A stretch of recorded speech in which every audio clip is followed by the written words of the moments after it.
why I'm a legend. When they lay me down to rest, I know I was always repping on my whole life. Assalamualaikum warahmatullahi wabarakatuh.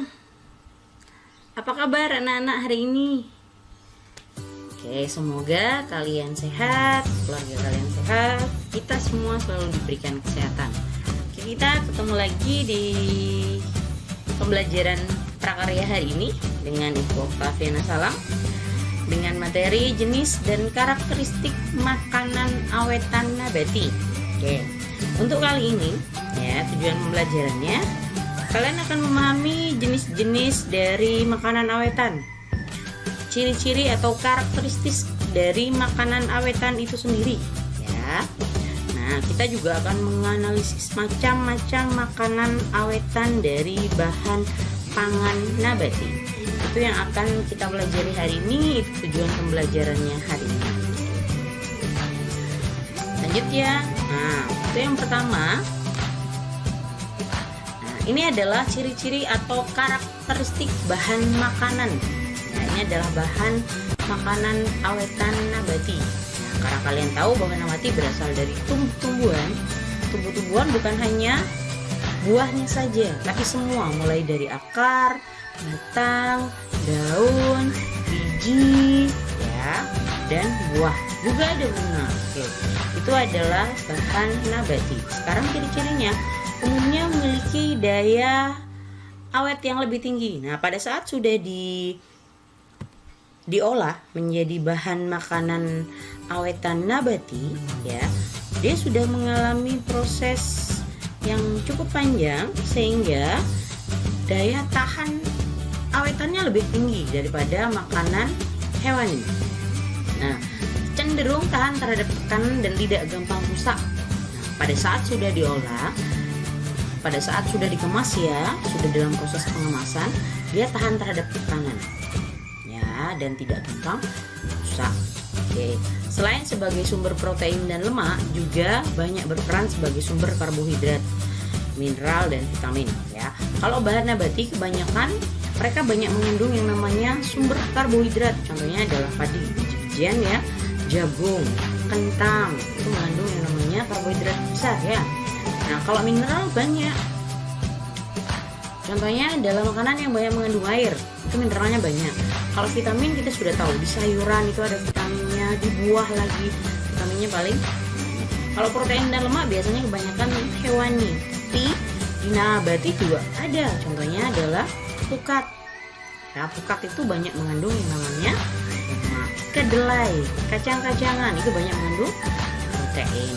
Oke, itu adalah karakteristik atau ciri-ciri dari.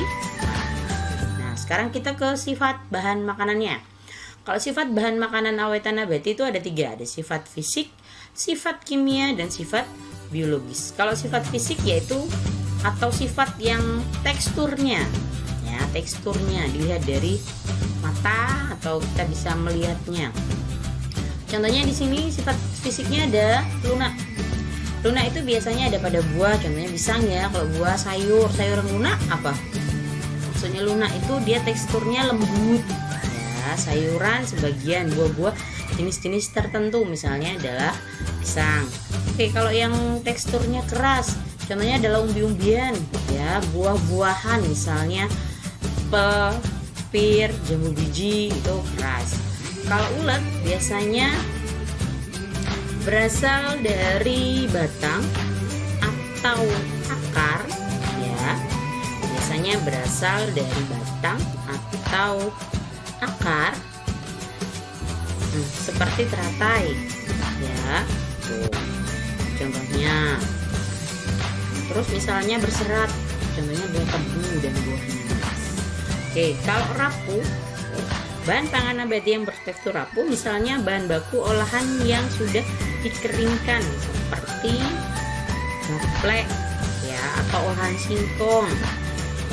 Nah, itu adalah contohnya biasanya getuk ya, itu olahan singkong ya. Nah, oke. Misalnya bahan pangan nabati yang bertekstur kenyal, lentur dan elastis, contohnya adalah buah-buah tertentu. Ya, kalau buah-buahan, buah-buah tertentu. Di sini itu adalah kita tahu adalah rumput. Oke. Untuk yang sifat kimiawi.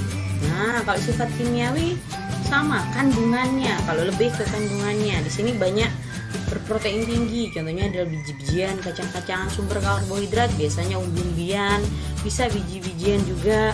Sumber lemak di situ ada kelapa sawit sama alpukat. Ini hanya sebagian ya, sumber vitamin, sayur dan buah. Sumber mineral itu lebih ke sayuran hijau sama buah-buahan. Sumber yang mengandung air, ya contoh tomat, semangka, jeruk. Kalau sumber ada juga yang mengandung racun ya. Racun ini sebenarnya kalau dikonsumsi tidak terlalu banyak, dia tidak akan bersifat racun dalam tubuh. Tapi kalau dia dikonsumsi dalam jumlah banyak, biasanya akan mengakibatkan keracunan kita. Contohnya di sini ada gadung. Gadung itu mengandung asam sianida. Jengkol juga kalau terlalu banyak akan mengakibatkan keracunan. Sini juga ada yang namanya biji cipir. Oke. Next ya.